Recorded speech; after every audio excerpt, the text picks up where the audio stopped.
Hey, Legal Rebels, this is Tom Martin. I'm the founder of LawDroid, and this is my podcast, LawDroid Manifesto, where I interview legal innovators about how they do what they do. In this episode, I interview Troy Doucet, the founder of AI.Law, a practical tool that can help litigators be faster, more efficient, and cost effective, and ultimately increase access to justice.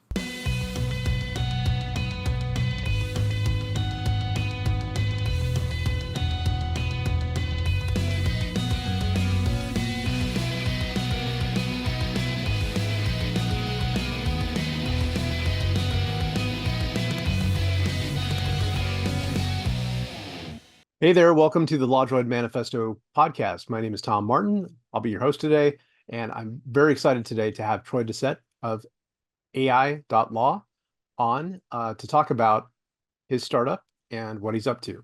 So with that, Troy, if you could just introduce yourself, your company, and give us a bit of an elevator pitch about what your company does. Sure, absolutely. Tom, thanks for having me on too. I hope we get back in, we get at some point how we met. That would be a good backstory here as well. But my name's Troy Doucet. I'm a lawyer in Columbus, Ohio. I have a law firm, and AI.Law helps lawyers draft litigation documents. So the idea is that we make the process a lot faster for lawyers who are litigating cases to get through at least the main drafting stages with the help of AI. That's fantastic. And just to share, how we did meet, it was at the Collision Conference in Toronto about this same time last year. And that was a lot of fun because, I don't know, for me, I had never been to a conference that was that gargantuan. It was just, as far as the eye can see, there was additional booths and startups and attendees, and it was crazy. Well, you knew what you were doing. I mean, we were right next to each other, but you clearly have, you had years of experience putting your product together and showcasing it. I was brand new. AI had just sort of come out, and we were doing what we were doing. I don't know if you know what happened with us though, is that I was actually interested in AI. I wasn't sure what we were going to do, so I started looking around at different conferences, and I found Collision up in Toronto, and I looked at the prices. And then I looked at the prices to have a kiosk as a startup, and that was cheaper.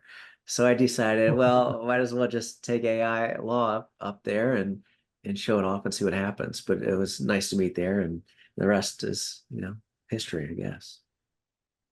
Yeah, it was a fun experience. They also had, pitches where it kind of forced you to think, okay, what exactly am I trying to build here? And no, I think, and also they did have a AI track. I understand that the track for AI this year was even more populated as one would expect.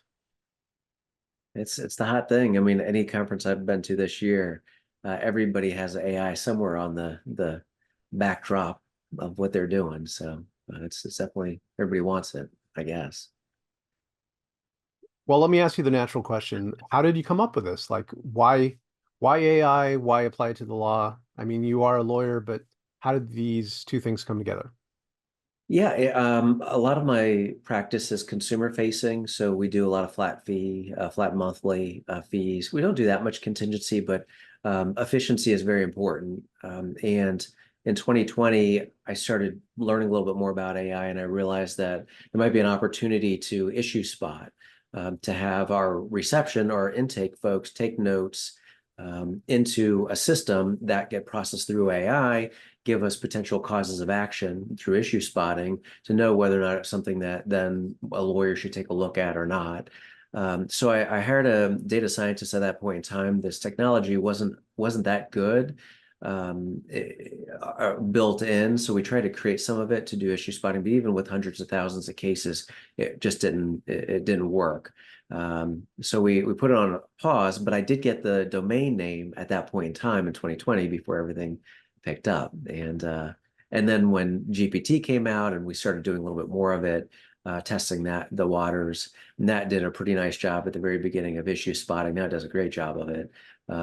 We sort of built up, did some more integrations, tested things out software wise, went to Collision, realized that there was something that we could continue developing. So I brought on a CTO and other folks, and we've sort of built it out, truly built it out since probably last October, with figuring things out maybe early April of this year. So at least let all the pieces falling into place, I should say, in early April. But we started selling in October, November in earnest. Oh, wow. Okay, so you started working on it as far back as 2020. Yeah, beginnings of it. Yeah, yeah, beginnings of it.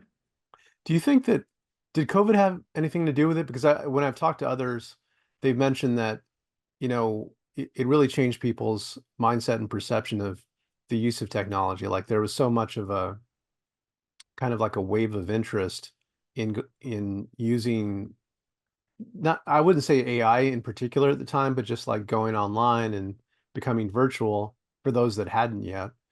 Did that spark any interest in it for you too? Yeah, I think a little bit. When I say consumer work too, with what my law firm does, so it's a lot of foreclosure defense. So when the moratorium came out through COVID, there were zero foreclosures nationwide. I had a lot of time on my hands to do some other things. So we did a lot of focusing on efficiencies within the firm, our processes, things to make life a little bit easier. And then AI comes out, and I think that was definitely a natural extension of it. It almost like primed us, from my perspective at least, to be really receptive to the idea that like we're already looking for efficiencies. And then began selling in earnest against the market in October last year. Yeah, about that. Yeah, yeah, Okay. exactly. And you were at the Startup Alley, right? Yes, for ABA. Yeah, ABA Tech Week, Startup Alley. Exactly. Yeah. And how did that go for you? Like, Well, we didn't win, if that's what you. no, no, no, I don't mean that. Like, was it your first time going to the ABA Tech Show? Yeah, yes, it was. Yeah, yeah. This is all Yeah. very new to me, and it's really interesting to sort of be immersed in this community is what it is. And I definitely feel like I'm the new kid on the block sometimes when it comes to this, but I love it. I enjoy it. It's the way my brain thinks, I think, with AI and the linear way and the way that everything gets broken down, pulled apart, put back together. I enjoy it. And it's been neat to meet people. You were really the first person I met in this space, as we talked about, and then through Tech Week, and I went to ALM Legal Week in New York, which was more corporate, um, uh, and some other conferences. And it's been fascinating to see different types of lawyers doing different things, and also interested in different types of product pieces of a product, if you will, and what's important or not.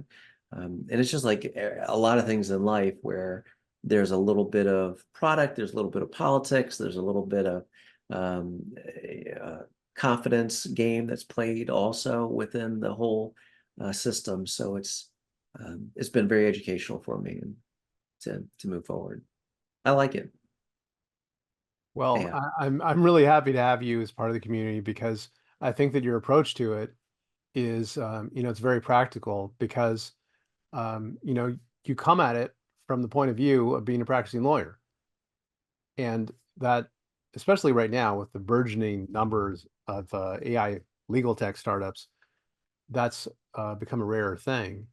And so with that, I'd like, for the sake of the audience, to just, if you could describe a little bit about what the product is, Yeah. how it works, because I think they'll find, as I did, that it's just a very pragmatic, practical thing that a litigator could kind of just plug into their practice and make a lot of use of. So if you could give us an overview of what it Yeah. is and what it does. Yeah, it's been we definitely started with an eye towards what do we want to do to make life easier for myself.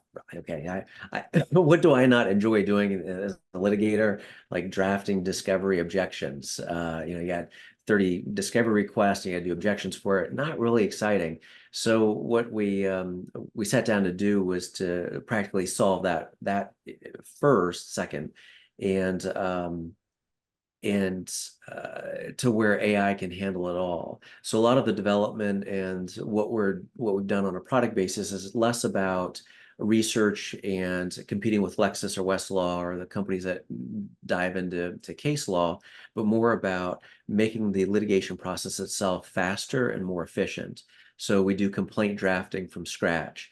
You can enter a fact pattern that's a couple paragraphs to hundreds of pages, and we'll digest it. We'll pull out necessary facts. You tell us what claims you want. We'll go get the elements of each individual claim out of the jurisdiction. We'll provide facts that support each one, and then put it all into a complaint that's complete. So it'd be a 20, 30 page, 40 page complaint that has all the sections that you're expecting. We base it on the federal court system because the way most jurisdictions follow, but it's effectively ready to file when it comes out of the system. And we can do the whole thing in a few minutes. So 3 or 4 page complaints, maybe 50 seconds, 60 seconds, do all that. And then for longer ones, it's obviously a little bit longer. But you don't need citations, so we don't have a problem with hallucinations. It's all about getting all this data correlated and make sense from a legal standpoint in a document that we all need in order to do something, which is file the lawsuit. So we have the complaint drafting, answer drafting, as I said, discovery responses. We have a module to pull that information out of medical files now. You can pull every cost, everything you could possibly want. And even if it's hundreds of pages, we're finding it's the accuracy. When I've tested it 100% on what we're pulling out of it. Took a lot of text side on the AI and stack on top of our AI in order to make that happen. But the idea is that it's about speed. We have some analytical tools also, and you can draft a contract and you can chat. But the main meat and potatoes of what we do is the drafting piece of it. And to your earlier point too, I think what's a little bit unique with the way we've done this is that I am a practicing lawyer. I've litigated a lot of cases. My firm has litigated 2,200 cases plus, since I opened it. It's a skill set that I have, and bringing that into AI law makes it practical and allows us to sort of focus on best practices and things that I've experienced and what I've learned to make it good. It's just not a software product that does something that's AI based. It's something that has to be relevant and practical for what we do in order for us to use it. And my firm does use it. So that's good. Yeah. Similar to your situation. I know when you did this with your practice, so with your own product, right? Yeah, we eat our own dog food. There you go. And actually, like I have seen some pictures of, I think it's your law partner or an associate at your firm where you're talking about the product or showing that the person's using it, and like it looks like day to day there that you're making use of it at your office.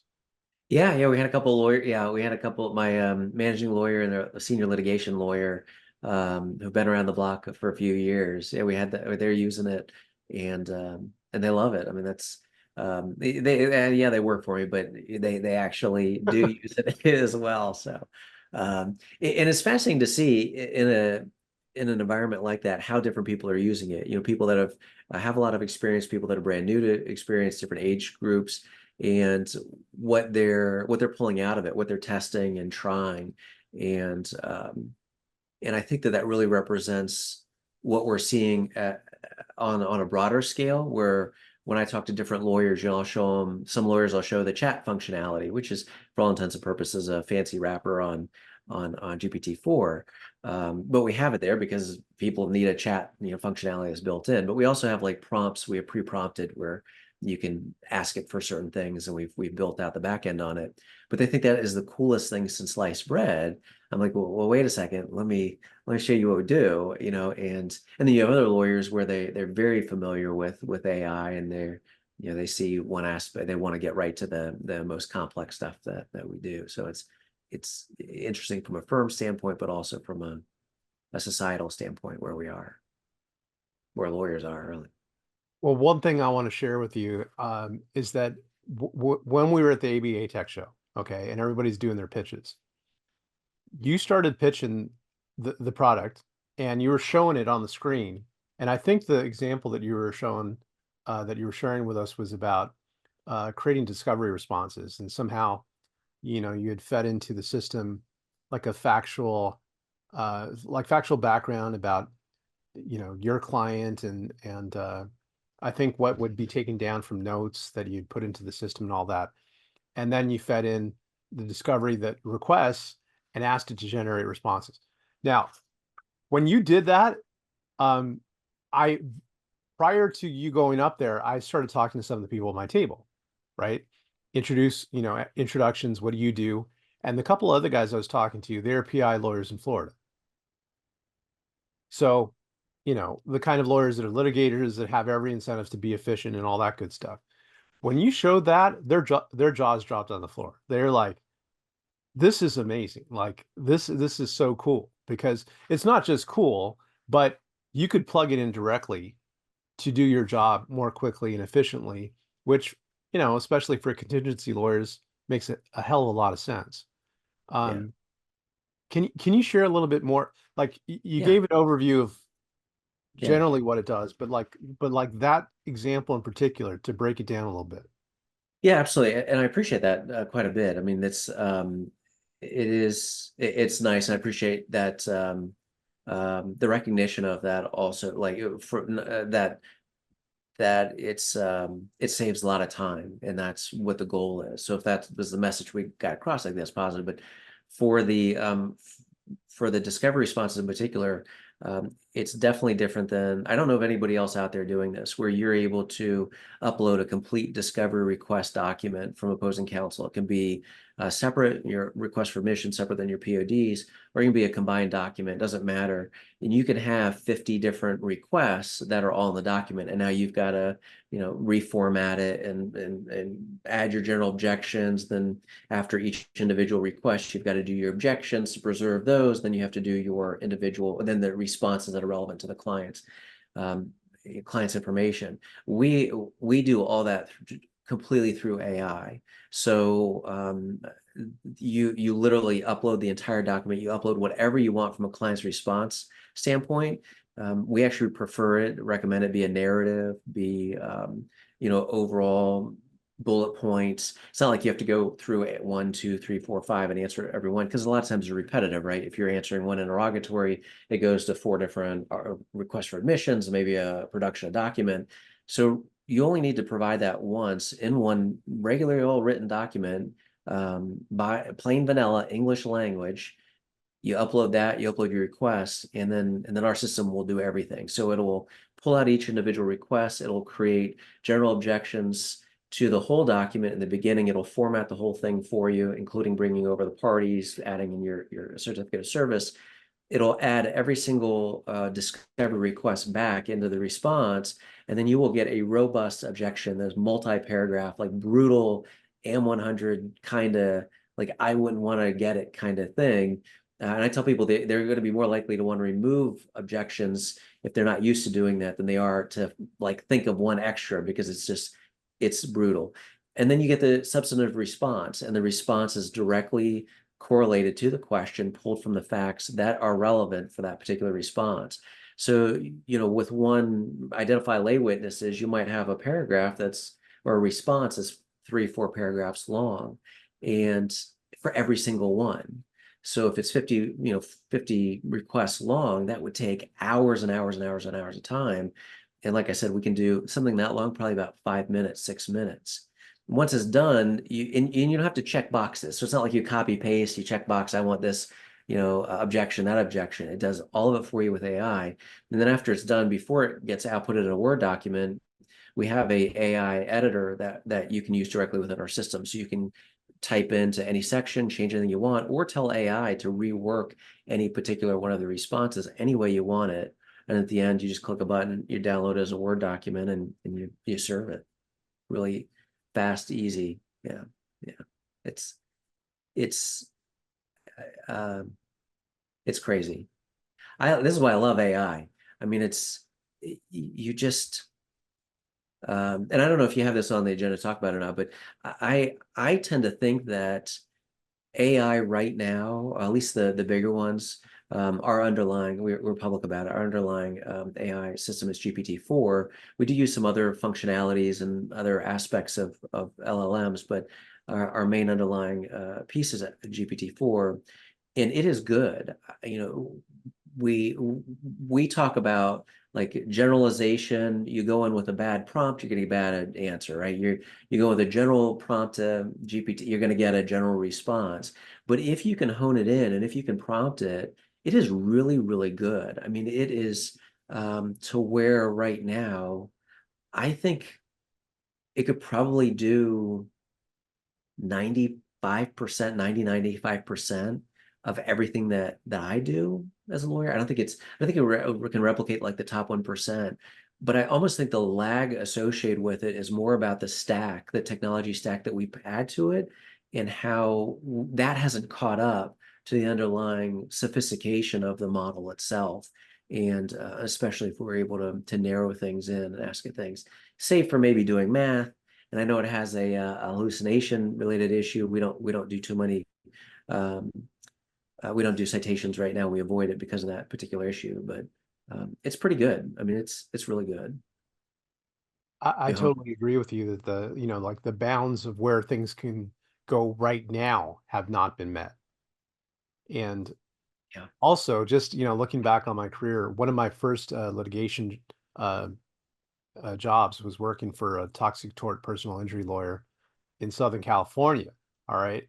And so our bread and butter was going after large defendants that, typically manufactured, distributed, or sold chemicals of some kind.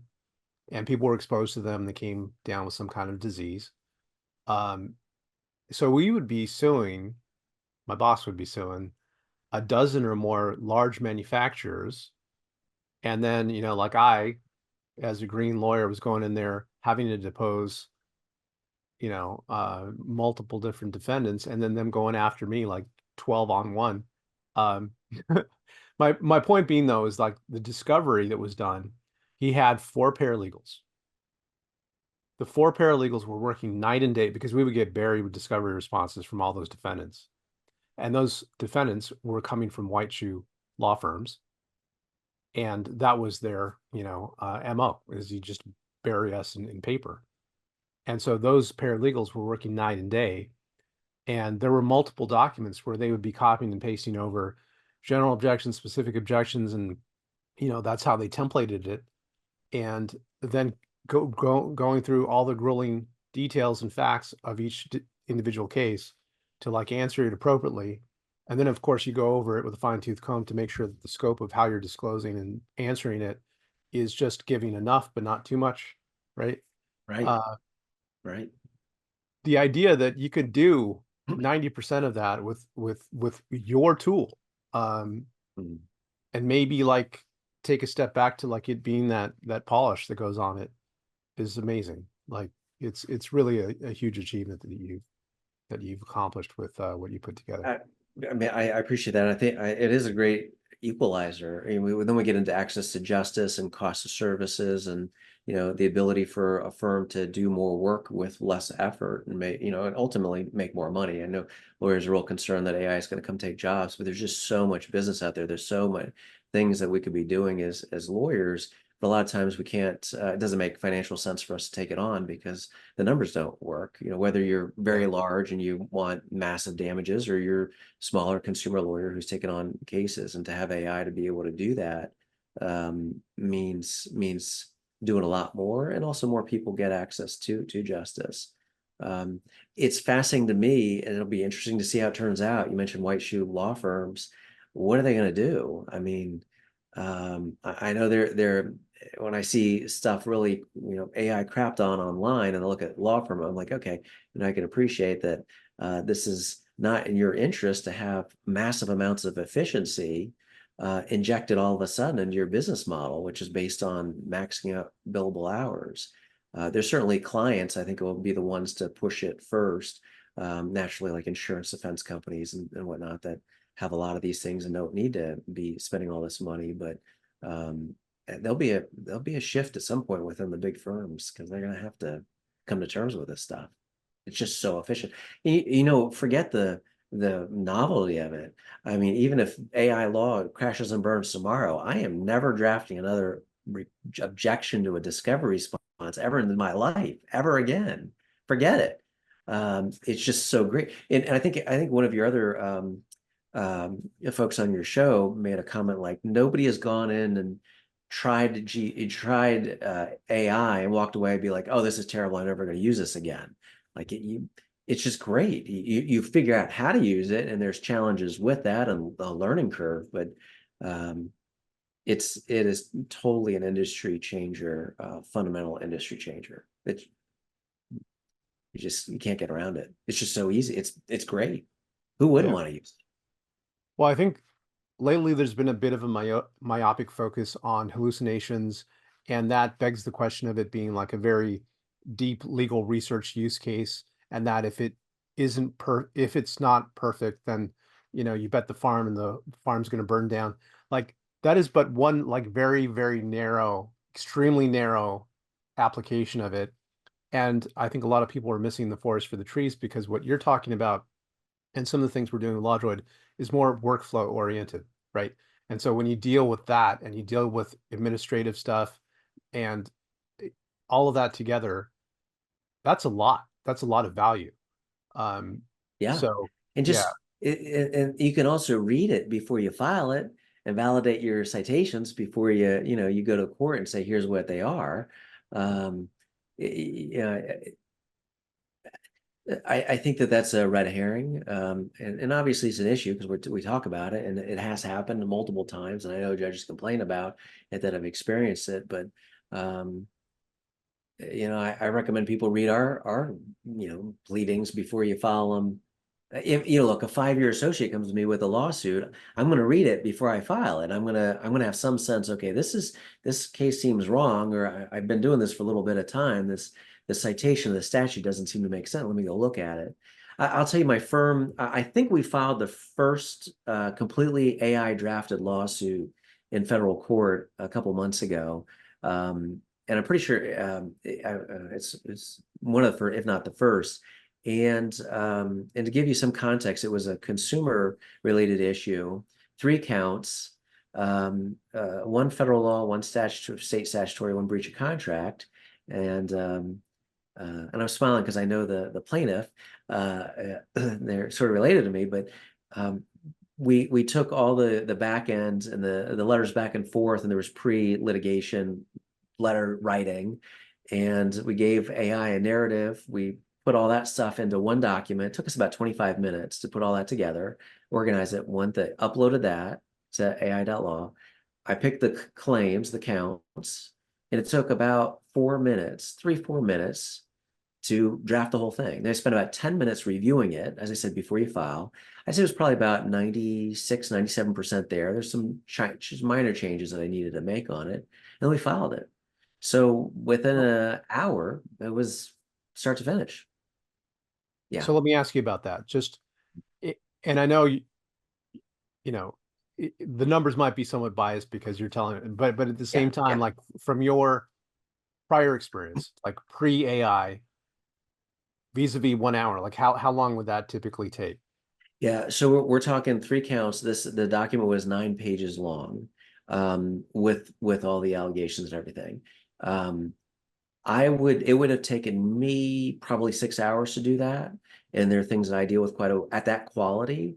If I had an associate do it, it probably would have been 15 to 20 hours. And I don't know if they would have got to the quality. When I say quality, I mean you're specifically alleging facts that align with a very specific element of whatever the claim is. Like FDCPA was one of the claims, Fair Debt Collection Practices Act, and there are multiple elements. There's multiple like layers to alleging it, even though ultimately it's the debt collector did something they were supposed to do.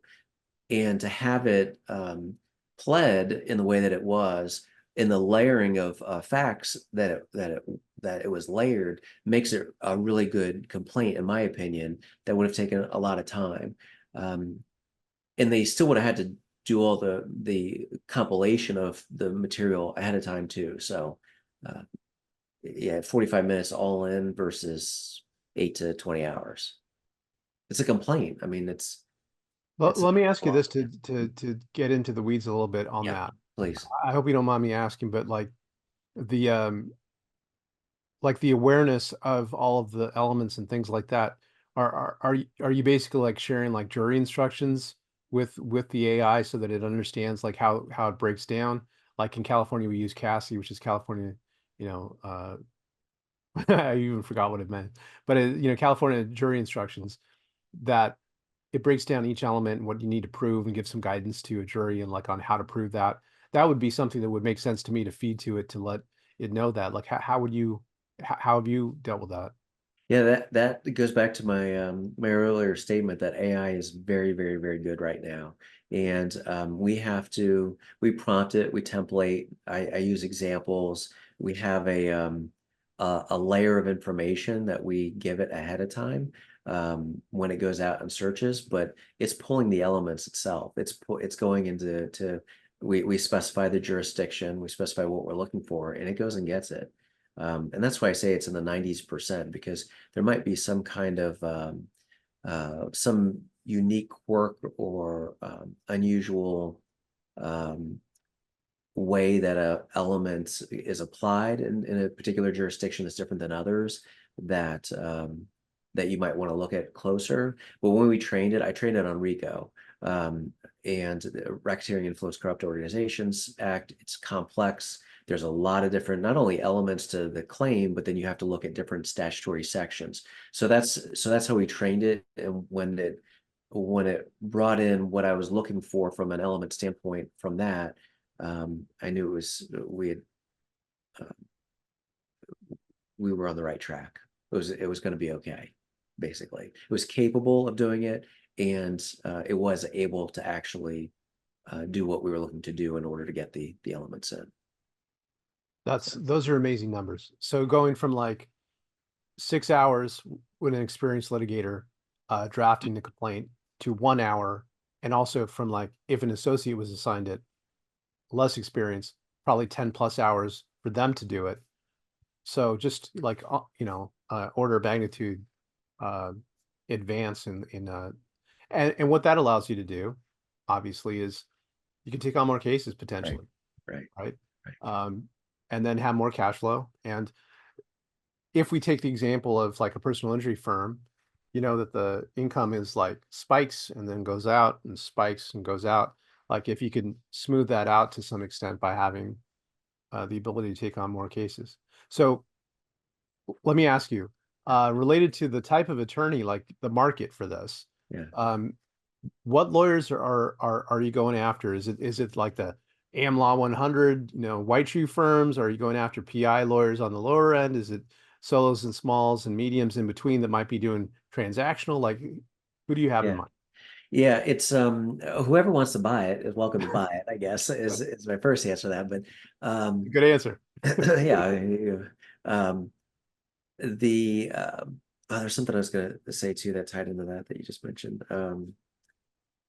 The answer to your question is I'm seeing more traction with smaller firms and solos that are more open to technology and also are focused a little bit more on the efficiency side of things. I do have interest with large defense side companies, but that's a slow moving process, and there are practicalities on size and what they want and all that ties into it. I also tell you too, with as much as we're talking about complaints and that maybe a PI lawyer might be listening to us and say, well, how on earth would it take 8 to 10 hours to create something and a complaint? And my things aren't that long. It's negligence. It's a couple pages long with facts. And we could do that too. That's even a lot faster. But what's important is the process that our AI follows, that our system that we've set up for it, to ensure that it's spending the time to draft an introductory statement that's persuasive, that you can use throughout the whole litigation as something where a jury or fact finder can appreciate the background or the story of the people, the parties involved in a persuasive way. It's paying attention to what's jurisdictionally required for the court that you're in. If you're in federal court, what sections are you dealing with? The party allegations, and then the factual allegation, general allegation section is a chronology. It's a story that develops that you go from beginning to end. like a human being to do that individually, you've got to sit down and read everything, understand it, and then pull the facts out where they're going. So that takes time. Even with the element, or even with the counts, if unless you're really familiar with those counts, you know what the elements are of it, you got to go pull jury instructions or go look at different case law or go multiple levels deep in different cases as you're going down the rabbit hole to figure out what claims that people brought in the past that might be relevant, and then finding those elements and adding those in. So to have AI take care of all that is where we get the efficiency. I'll also add, we do have a function, a module where we'll issue spot for you. So if you want to experiment, see what kind of claims are available, state, federal, regulatory, private causes of action that might be available, put in a fact pattern. I do as simple sometimes as mailman was bitten by a dog, to multi pages with a lot of information, and it is remarkable. A lot of times almost always it comes with ideas that I hadn't thought about, and even in space that I'm familiar with from a litigation standpoint. So I don't know if that answered your question. I guess I went through a lot there, but That's fantastic. okay. And I think like in that same way, it helps us to complete the field of all of the things that we should be thinking about, because we're human beings, we get tired, like we're distracted by something else. Um, and I think it's helping doctors for the same thing, because when they do like a comprehensive diagnosis of different things, AI is now being used to catch things that a doctor might not recall for the same reasons. Um, Please, doctor, use AI with my, are, why not? I mean, okay, I go to a good doctor and I have comfortability with a doctor, but why not have it also looked at the AI? I mean, that would make no sense not to do that, just I did actually a poll on LinkedIn a couple months ago with that very question. It's like, how comfortable do you feel with your doctor supplementing their evaluation with a run through AI? And I was still surprised, like 20% of the people said, no way, no how, I don't want AI anywhere near me. And I'm like, okay, well, good, I guess. But yeah, I'd much prefer it. I think the majority of people, the 80%, would enjoy that double check. And here with law, we're not even doing double checks, so actually doing it for you. So, but here, yeah, anything that can help keep me healthy, I'd appreciate that. Yeah. for sure. So where are the companies at right now? Are you bootstrapped? Are you seeking funding? There seems to be like an ever flowing announcements of people getting funding. What's your take on that?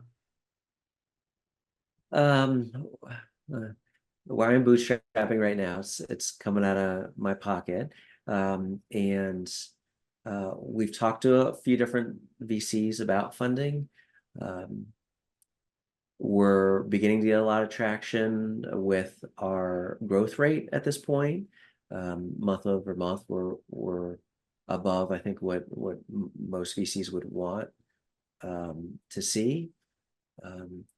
But I haven't gone at it 100%. I've been so focused on getting the product done that we've been more focused on profitability and expanding our funnel from a marketing standpoint to get folks in and brought on, that we haven't focused on it.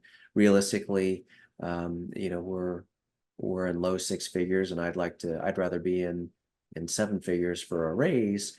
And just from a general standpoint, this isn't just, we're in this space.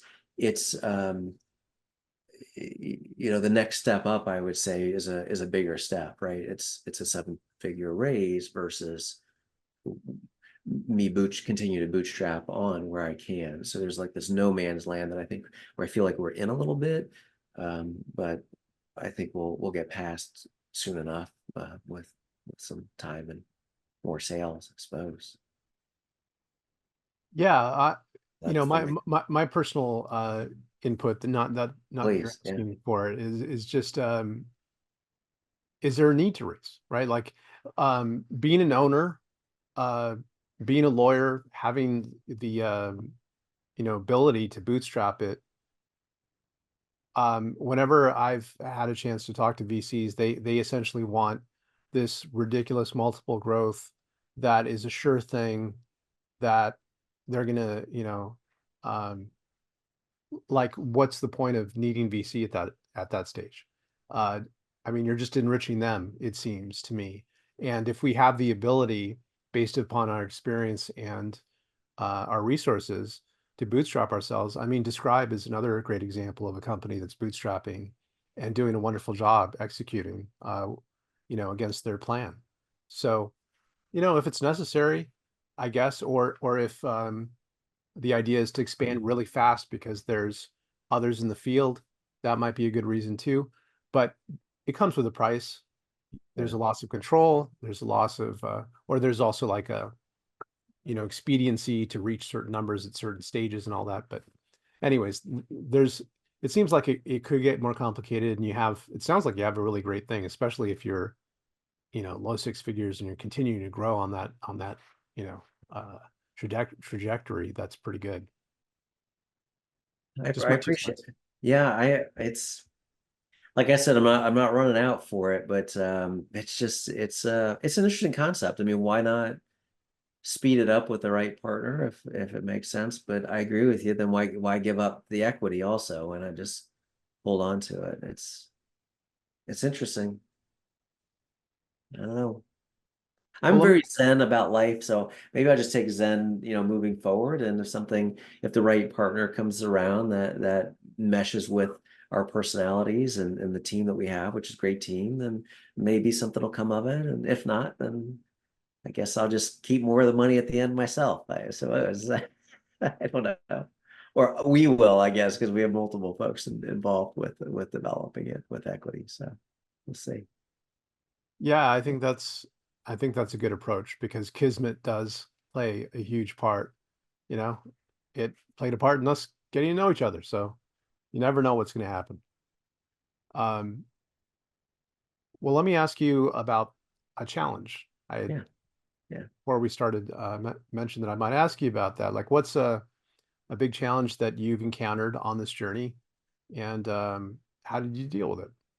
Yeah, and you said you prepped me for this before, and I said personal or business AI, business in general. Like, what's how big of a challenge you want me to discuss? I guess, but Well, I'm thinking something related to AI.Law. Like something that came up, didn't expect it before. It's kind of novel because you're going into this legal AI business, and yeah, is there something along those lines? um, I think it's sort of interesting. One of the challenges that still comes up is that this might sound really weird, but um, it's sometimes a little bit difficult for me to wrap my head around the idea that more people aren't on board with AI, or that there's this, I forget that there's this educational component of what we're doing that for vast majority of folks out there. And I skip over that a lot. And I have to remember that it's, you can have a great product that saves people a whole lot of time, makes their life a whole lot easier, but if they can't connect the dots to it, or you can't, sell it or describe it or educate enough about it to make that happen, then it really doesn't go anywhere. So um, that's um, that's something that I have actively built into our sales process now, where we recognize and I accept that this is a multi-month process to get somebody on board, even at our law start our lowest level, which is $49 a month for draft a complaint, few answers, that kind of thing. That so we have developed our marketing process around that, that we're touching people multiple times on multiple different venues that they're looking at and things that they're engaged in online. Most of it's online marketing to get there. So I guess it's been an interesting challenge. Yeah, good point.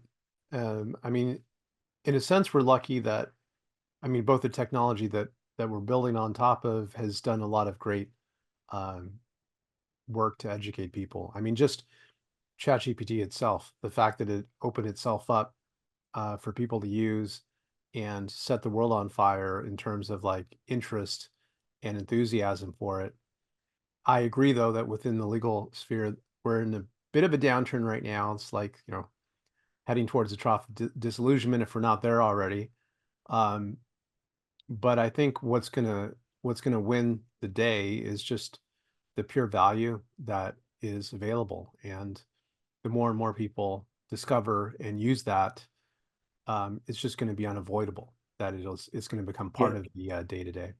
I agree. I mean, I totally agree. And I remember I wasn't practicing at this point, but I remember when email came out and everybody was like, oh, you can't use email because it's going to destroy client, attorney-client privilege. And the hair's on fire. We got over that real quick.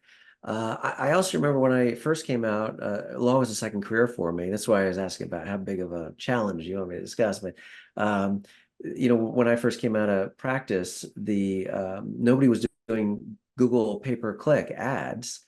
I was spending $500 a month on pay-per-click, getting in, enough clients to build a practice. Now it costs me more than $500 to find one client. So it's crossing the chasm, that book that sort of discusses the people that are way ahead of the ball game, and then you have the folks that are right behind them, and then you finally get to everybody, and then the folks that are skeptics at the end. And I think that we're on that path. I think it's expedited because everybody's talking about it so much than other technologies. But it'll it'll really start to click, I think, once the real big firms get engaged with it more. And I know some of them are using that one company with the H at the beginning of their name, and I don't know what exactly happens there, but I think we're both on the same page with that. What's behind the curtain there, but it's good overall that you've got folks at larger firms that are taking a serious look at it, without getting the efficiencies that we could provide through the workflow, because that's not that's counterproductive from a financial standpoint for them. Um, but I think once you get one of the big firms willing to go out there and start doing some flat fee stuff, or start really undercutting, and everybody realizes that you can really undercut the market with AI involved, and you get the company starting to go to this new player, then everybody will follow suit. So it's just a matter of time. It take a few years, but we're not going backwards. This is not a fad that's going to go away. No way. Yeah, totally agree. Well, so on the journey, like the journey that you've been on so far as a legal tech entrepreneur, what is some advice that you would have for people that might be watching this and they're thinking of starting up a legal tech company for themselves? Um, what would you tell them? I'd say solve a problem, versus look for a problem to solve. I think that you also need a legal tech, both the legal side of things to be really good, as well as the tech side. So if you're a brilliant software person, find a brilliant lawyer that you can match up with. If you're a brilliant lawyer, then find a brilliant, tech. Or if you're not brilliant at all, just find some people around you that can really direct you towards the solving an actual problem that people are facing on a daily basis, and then go at it. Have at it. Stay engaged in it, tenacious, and believe in it. If you believe in it, then eventually somebody else is going to believe in it too, or you'll find some path forward for making it work. Just trial and error, but you got to stick with it. But um, I think marrying tech with legal gets you a really long ways. So. Uh, How would you think of that advice? Does that help? I think it's fantastic, especially the tenacity part, right? Because you put all the skill stuff aside, and it really comes down to just being tenacious and hanging on for long enough. Um, That's is there any? hard. Yeah, it is hard. Yeah, it is. It is. I think that drawing that you see about the paths of success, and it's not like this, it's actually like this, Yeah. right? Where it's Yeah. like, I have to say, you've done a masterful job at this, though, especially on the marketing side. And I think that you also represent the multifacets that you have to have in order to really do well within any kind of business, especially being an entrepreneur. Like, you're just not a lawyer. You're not just a firm owner, but you have a whole infrastructure of events that you've built behind you, from legal tech awards um, I hope I use the right name for that. I'm terrible with names. It's just my part of my brain, but the awards that you have, bring in the experts associated with it to judge everything, the conferences, the law schools that you're involved with that are using your product. Like, you've done a really good job of having a complex universe of things around you that ultimately go to serve the community, but also help grow your business. So that would be a good lesson for folks to learn also, as they're, especially younger people that are just going out, that you got to think beyond just, here's a great product. No, I'll wait for people to go buy it, kind of thing. There's a lot to it.